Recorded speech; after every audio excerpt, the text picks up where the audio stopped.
साध संगत जी, प्रेम से कहना धन निरंकार जी। एक नई साखी के साथ स्वागत है आप सभी का आपके ही अपने चैनल पर। आज की साखी का विषय है संगति का प्रभाव। तो चलिए सुनते हैं आज की ये साखी। साध संगत जी, हकीम लुकमान जी का नाम तो आप सभी ने सुना ही होगा। जब उनका अंतिम समय नज़दीक आया तो उन्होंने अपने बेटे को अपने पास बुलाया। उनका बेटा पास आ गया तो उन्होंने अपने बेटे से कहा, देखो, मैंने अपना सारा जीवन दुनिया को शिक्षा देने में गुजार दिया। अब मैं अपने अंतिम समय में तुम्हें कुछ ज़रूरी बातें बताना चाहता हूँ, लेकिन इससे पहले तुम एक कोयला और एक चंदन का टुकड़ा उठा कर ले आओ। अब उनके बेटे को पहले तो ये बात बड़ी अजीब लगी, लेकिन उसने सोचा कि अब ये पिता का हुक्म है तो ये सब लाना ही होगा। उसने रसोई घर से कोयले का एक टुकड़ा उठाया। संयोग से घर में ही उसे एक चंदन की छोटी सी लकड़ी भी मिल गई।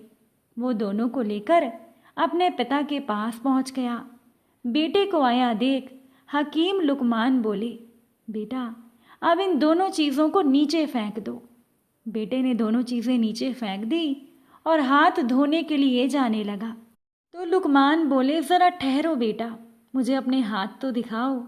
बेटे ने हाथ दिखाए तो वो उसका कोयले वाला हाथ पकड़ कर बोले, देखा तुमने, कोयला पकड़ते ही तुम्हारा हाथ काला हो गया, लेकिन उसे फेंक देने के बाद भी तुम्हारे हाथ में कालिख लगी रह गई। गलत लोगों की संगति ऐसे ही होती है। उनके साथ रहने पर भी दुख होता है और उनके ना रहने पर भी जीवन भर के लिए बदनामी साथ लग जाती है। दूसरी ओर सज्जनों का संग इस चंदन की लकड़ी की तरह है, जो साथ रहते हैं तो दुनिया भर का ज्ञान मिलता है और उनका साथ छूटने पर भी उनके विचारों की महक जीवन भर बनी रहती है। इसीलिए हमेशा अच्छे लोगों की संगति में रहना। इसीलिए साथ संगत जी, संगति हमें सोच समझ कर करनी चाहिए। बहुत पुरानी बात है। एक बार एक राजा शिकार के उद्देश्य से अपने काफिले के साथ किसी जंगल से गुजर रहा था। दूर दूर तक राजा को शिकार नजर नहीं आ रहा था। वो लोग धीरे धीरे घनघोर जंगल में प्रवेश कर गए।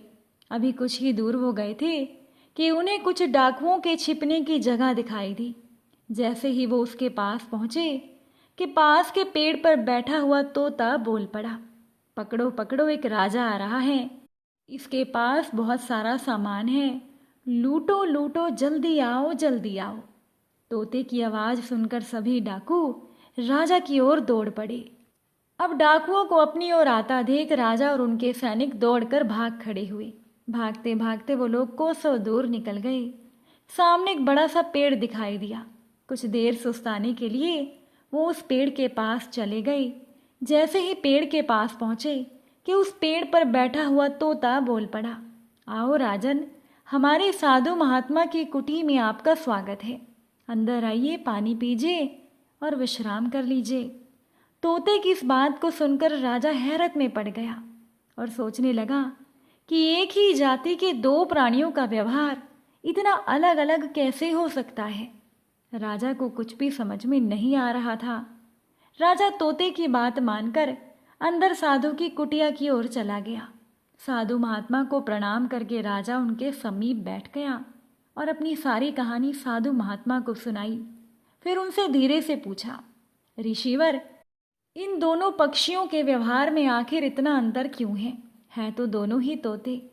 साधु महात्मा ने धैर्य से सारी बात सुनी और बोले, कुछ नहीं राजन, ये तो बस संगति का असर है। डाकुओं के साथ रहकर तोता भी डाकुओं की तरह व्यवहार करने लगा है और उनकी ही भाषा बोलने लगा है। अर्थात जो जिस वातावरण में रहता है वो वैसा ही बन जाता है। साथ संगत जी, कहने का मतलब ये है कि मूर्ख भी विद्वानों के साथ रहकर विद्वान बन जाता है, और अगर विद्वान भी मूर्खों की संगति में रहता है तो उसके अंदर भी मूर्खता आ जाती है। इसीलिए हमें संगति सोच समझ कर करनी चाहिए। हमारे विचारों का स्तर हमारे संग पर निर्भर करता है। हमारी संगति जितनी अच्छी होगी, हम उतने ही अच्छे विचारों के धनी होंगे। साथ संगत जी, अल्बर्ट आइंस्टाइन दुनिया का शायद ही ऐसा कोई पढ़ा लिखा शख्स होगा जो इस नाम को ना जानता हो। उनमें एक खास बात ये थी कि वो जिस काम को करते थे वो पूरी लगन से करते थे और काम को उसके अंजाम तक पहुंचाकर ही वो सांस लेते थे।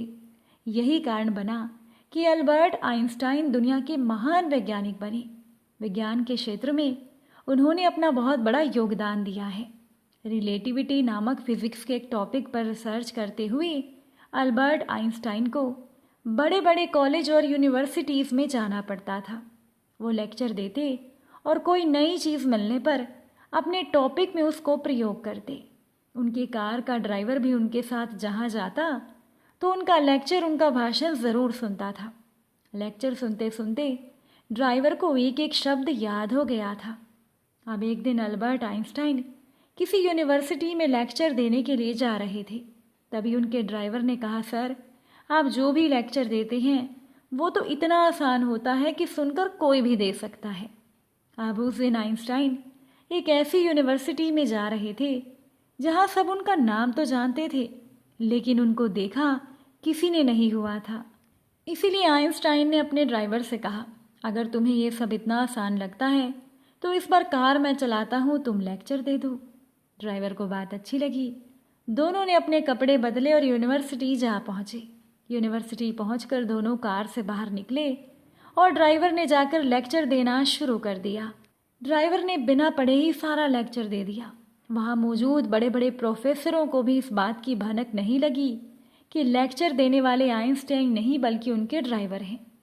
लेक्चर ख़त्म होने के बाद एक प्रोफेसर ने आकर आइंस्टाइन बने हुए ड्राइवर से एक सवाल किया तो आइंस्टाइन बने ड्राइवर ने कह दिया, इतने आसान सवाल का जवाब तो मेरा ड्राइवर ही दे देगा।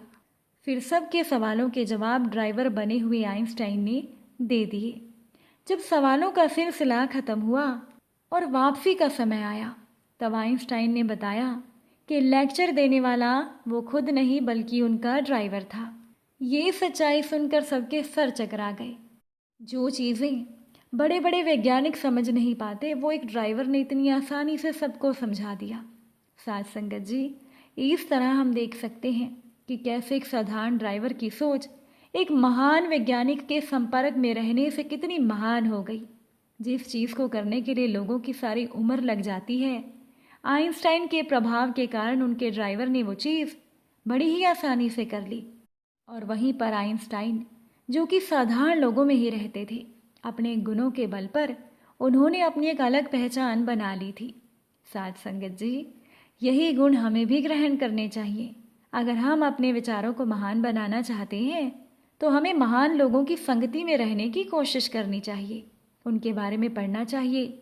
उनकी संगति का प्रभाव हम पर ज़रूर होगा। उनके नक्शे कदम पर चलकर हम भी दुनिया में अपनी एक अलग पहचान बना सकते हैं। अगर आप सभी को आज की ये साखी अच्छी लगी हो तो कमेंट करके ज़रूर बताइएगा।